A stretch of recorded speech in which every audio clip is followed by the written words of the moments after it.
Hi all. Right now I'm using the Pocket 2 and I love this camera. It's a great camera.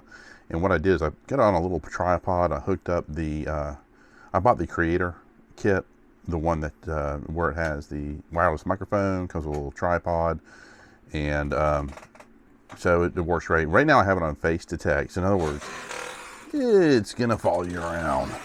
And so when you step way away as well, a few feet, it's still gonna follow. Let me get back just a little bit more. So it knows who. There you go. So it does a great job following you.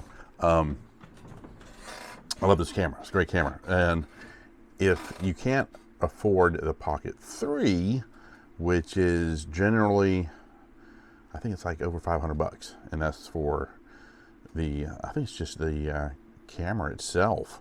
Let me check real quick. Let me see if it follows me over here. Let's see if it does.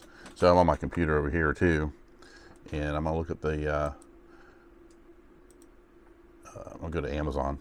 I'm just curious as to what the Pocket 3 is going for by itself, just the Pocket 3 on Amazon.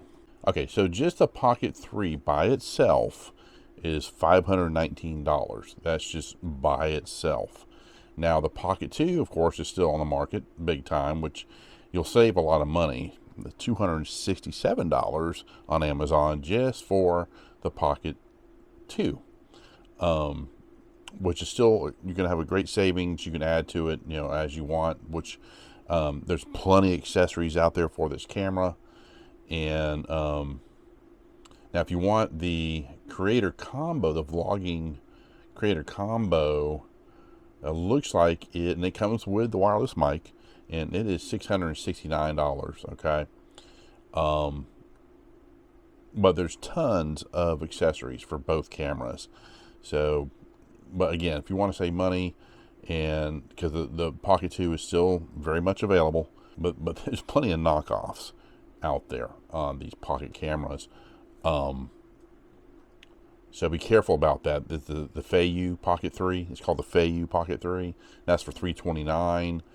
It does a lot of the similar stuff, but still I would stick with the actual DJI because their workmanship and their quality is amazing.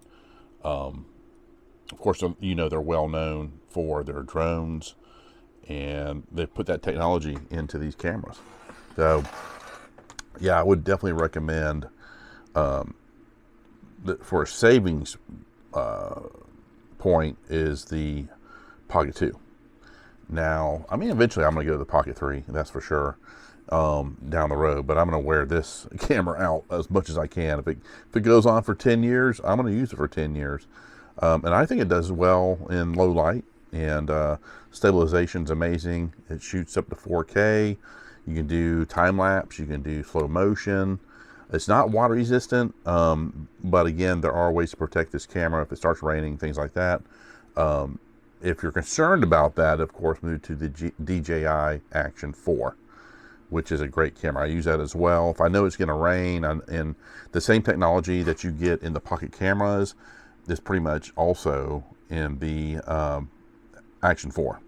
So what you're getting in, like in the Pocket 3, I don't think I have it out. I don't have it out right now. I have it packed away, but it's the same technology. It's great in low light. It has every feature that you would find in the Pocket 3, you'll find in the Action 4. So think about that too. And one of the great things about that is that it is water resistant or waterproof up to 60 feet in the water. So yeah, it's a great camera. And again, DJI just has tons of accessories. There's a lot of third-party vendors out there who make a lot of accessories for these cameras. So it's readily available, and it's on the market. Amazon has tons of stuff.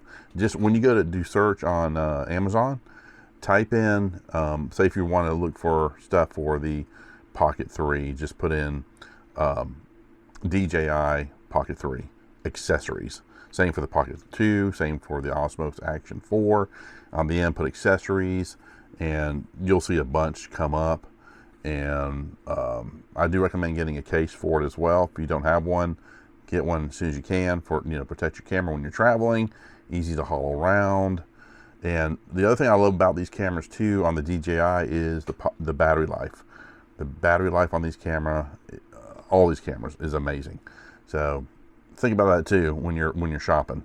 You want a long-lasting battery life on these cameras. So I have the GoPro 8 and 9, and again, I basically use that for like if I'm riding my bike and doing my shooting out my car, things like that. I'll use those cameras for that.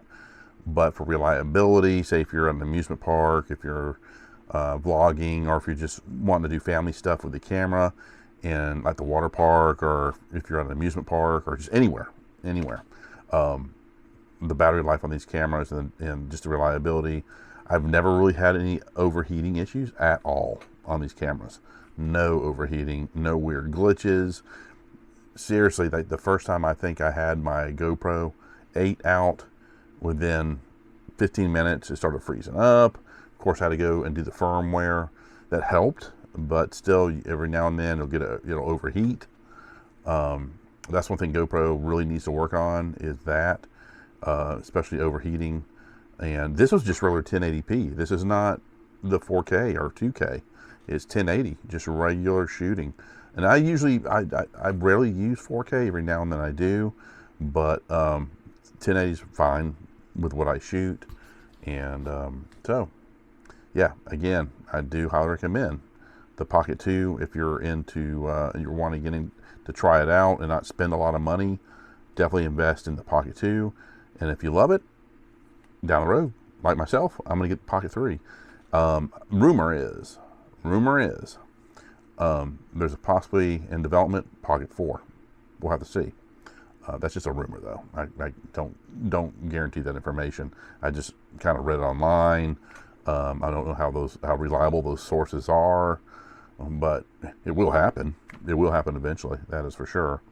There's always better technology, always in development for these cameras. All right, guys, you take care. Bye-bye.